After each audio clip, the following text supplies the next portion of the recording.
اولاد آدم کی ہدایت کا اہتمام کرتے ہوئے قرآن مجید کے سینے میں اپنا ایک احسان یاد دلایا۔ استاد ہدیت نے اپنی لا ریب اور بے عیب کتاب کے اندر اپنے حبیب کی مدحت میں منقبت بیان کرتے ہوئے، نعت پڑھتے ہوئے، ابھی آپ نے حبیب کبریا کی مدحت میں نعتیں سنی، وہ کسی بندے کی لکھی ہوئی تھی۔ میرا جی یہ چاہتا ہے کہ عاشقان رسول کی محفل میں کیوں نہ اس نعت کو تلاوت کروں جو کسی بندے کی لکھی ہوئی نہیں بلکہ خود رحمان کی لکھی ہوئی۔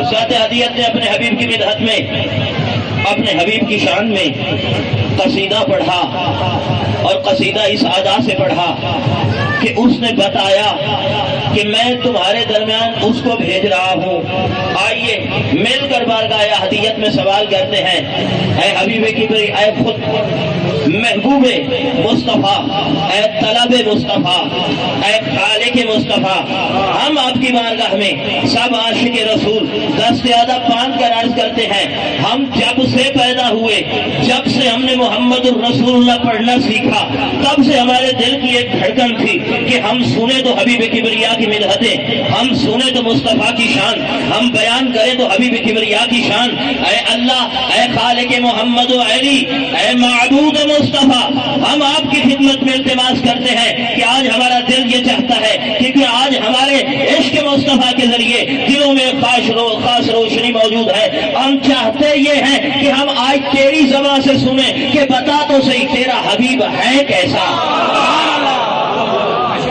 کہ تیرا حبیب ہے کیسا۔ تو ذات ہدیت نے فرمایا کہ دیکھو قرآن یہ فقط قرآن ہی نہیں، میرے حبیب کی مدحت میں بیان کی ہوئی نعت بھی ہے۔ اب اس میں اپنے حبیب کی مدحت میں منقبت بیان کروں گا۔ مالک کون سی؟ فرمایا لقد من اللہ علی المؤمنین۔ پہلے آپ سر سن رہے تھے، اب میرا دل یہ چاہتا ہے کہ میں سر سناؤں نہیں، شعرائے عام پر سر سنانا اور بات ہے، سر کا دے دینا اور بات ہے۔ میں سر سناؤں گا نہیں، اب میں سر دوں گا، توجہ ہے نا۔ اس ذات ہدیت نے قرآن میں لقد من اللہ علی المؤمنین، کہ مجھ اللہ کا کتنا بڑا احسان ہے مومنین پر، اذ بعث فیہم، کہ میں نے ان مومنین میں ایک رسول کو مبعوث کیا۔ یہ احسان جتلا کون رہا ہے؟ یہ کون ہے جو آج احسان جتلا رہا ہے؟ لقد من اللہ علی المؤمنین، کہ مجھ اللہ کا احسان ہے مومنین پر، یہ احسان جتلا کون رہا ہے؟ یہ وہی نہیں جس نے زمین کا فرش بچھایا تو احسان نہ جتلایا،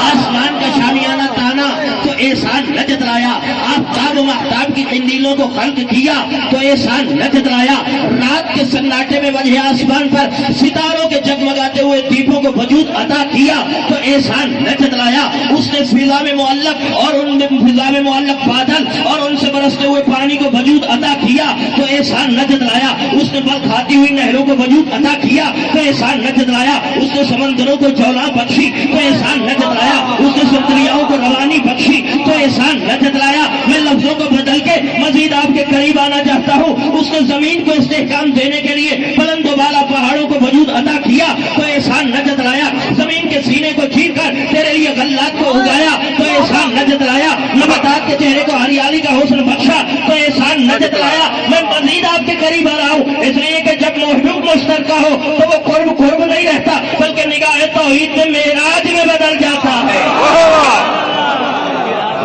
سیدی مرشدی یا نبی یا نبی، سیدی مرشدی یا نبی یا نبی، غلام ہے رسول کے غلام ہے، غلام ہے رسول کے غلام ہے، نعرہ رسالت، نعرہ حیدری، جو ہے نا احسان جتلانے والا اللہ، اس نے تیرے لیے اتنی نعمتوں کو خلق کر دیا کہ اگر تو گننے بیٹھ جائے تیری میری زندگی ختم ہو سکتی ہے، اس کی دی ہوئی نعمتیں ختم نہیں ہو سکتی۔ اس نے تجھے اتنی نعمتیں دی پر احسان نہیں جتلایا۔ میں اور قریب ہونے کی کوشش کر رہا ہوں، اس نے تجھے دیکھنے کے لیے آنکھیں عطا کی تو احسان نہیں جتلایا، سننے کے لیے کان عطا کیے تو احسان نہیں جتلایا، بولنے کے لیے زبان عطا کی تو احسان نہیں جتلایا، کچھ کرنے کے لیے ہاتھوں کی طاقت عطا کی تو احسان نہیں جتلایا، اس نے تجھے منزلوں کو سر کرنے کے لیے قدموں کی قوت عطا کی تو احسان نہیں جتلایا، اس نے تجھے دل و دماغ کا خزانہ عطا کیا تو احسان نہ جتلایا۔ نہ احسان جتلانے والا اللہ آج احسان جتلا رہا ہے۔ لقد من اللہ علی المؤمنین، کہ مجھے اللہ کا کتنا بڑا احسان ہے مومنین پر کہ میں نے ان کے درمیان اس کو بھیج دیا۔ اگر وہ نہ ہوتا نہ آدم صفی اللہ ہوتے، نبی اللہ ہوتے، ابراہیم کلیم اللہ ہوتے، موسیٰ کلیم اللہ ہوتے، کچھ بھی نہ ہوتا اگر میرا محبوب نہ ہو۔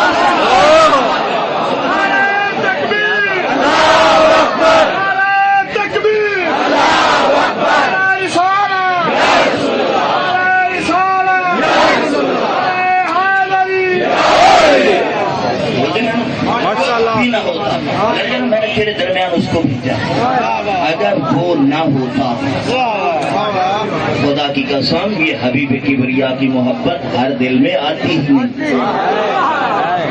نا، اسی کے دل میں آئے گی جو محبوب کبریا کی عزت سے واقف ہوگا۔ وہ جو ہے نا، ویسے تو سرکار خود تبلیغ کر رہے ہیں اور تاریخ میں بہت بڑا نام ہے ابو جہل۔ ابو جہل بہت بڑا نام ہے تاریخ اسلام کے اندر، تاریخ مکہ کے اندر ایک نام ہے۔ اچھا یہ ابو جہل کو ابو جہل کیوں کہا گیا؟ کیا ان پڑھ تھا؟ اس کو لکھنا پڑھنا نہیں تھا؟ یہ بڑا پڑھا لکھا تھا۔ ابو الحکما، اپنی محفل میں اس کو ابو الحکما کہتے تھے مشرکین۔ بہت بڑا شاعر تھا کہ داناؤں کا باپ، بڑا سخی تھا، لیکن اللہ نے اس کو ابو جہل کہا تو کہا کیوں؟ آپ جاؤ اور اپنی ماں کی امانت داری پر ان کا شکریہ ادا کرو کہ اس نے تمہاری ولادت میں خیانت نہیں برتی، اس لیے کہ آج بھی تیرے دل میں عزت مصطفیٰ ہے۔ یہ تیری ماں کی پاک دامنی کا نتیجہ ہے۔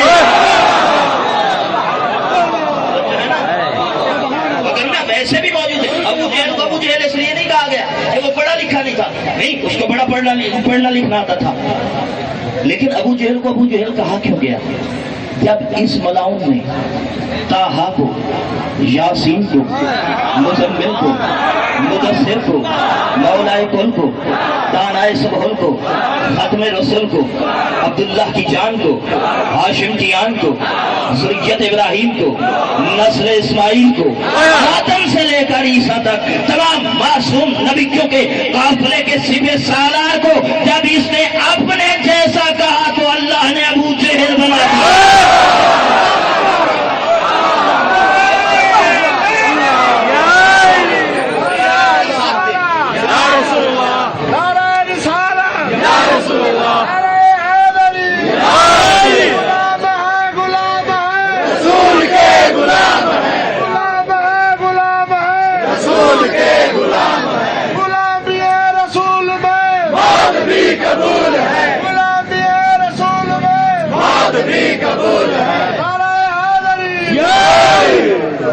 ساتھ دیں تو ایک باریک سی بات آپ کی سماعتوں کو ہدیہ کروں۔ ماشاءاللہ ماشاءاللہ۔ لیکن ابو جہل کو اللہ نے ابو جہل کیوں کہا؟ کیونکہ اس نے سرکار کو اپنے جیسا سمجھا، اللہ نے بنا دیا ابو جہل۔ حالانکہ ابو جہل کے پاس جان چھڑانے کو ایک موقع ہے، وہ کہہ سکتا ہے بروز قیامت، اے مالک محمد و علی، میں نے تیرے محمد کا کلمہ نہیں پڑھا، میں نے قرآن نہیں پڑھا، میں نے لا الہ الا اللہ نہیں پڑھا، میں نے محمد الرسول اللہ نہیں پڑھا، میں تیرے نبی کی شریعت پر عمل پیرا نہیں ہوا، میں تیرے نبی سے دور رہ کر تیرے نبی کو